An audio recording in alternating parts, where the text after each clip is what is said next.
അങ്ങനെ ഇന്നലെയും ഇന്നുമായിട്ട് റിസൾട്ട് വന്നില്ലേ? എങ്ങനെയുണ്ട് എല്ലാവർക്കും? മാർക്കൊക്കെ റാഹത്തന്നെയല്ലേ? എന്തായാലും തോറ്റവരോടും മാർക്ക് കുറഞ്ഞവരോടും ഞാൻ ഒരു കാര്യം പറഞ്ഞുതരാം. ഇവിടം കൊണ്ടൊന്നും നമ്മൾ തളരരുത് കേട്ടോ. ഇത് നമുക്കൊരു ചാൻസാണ്. എന്തിന്?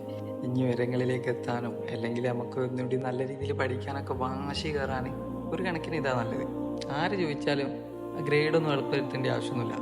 അൽഹംദുലില്ലാ എന്ന് പറഞ്ഞാൽ തോറ്റവരായാലും മാർക്ക് കുറഞ്ഞവരായാലും അൽഹംദുലില്ലാ നല്ല മാർക്കാണെന്ന് പറഞ്ഞാൽ മതി. അതേപോലെ ഈ ചോദ്യം പറച്ചിൽ കുറയ്ക്കാനും നോക്കുക മാക്സിമം. കാരണം നല്ല രീതിയിൽ കേട്ടാണ് ഒരു സംഗതിയാണത്. കാരണം ഞാനും ഇതേപോലെ നല്ല രീതിയിൽ മാർക്ക് കുറഞ്ഞിട്ട് തന്നെയാണ് 10ാം ക്ലാസ് ആയാലും +2 ആയാലും കഴിഞ്ഞു പോയത്.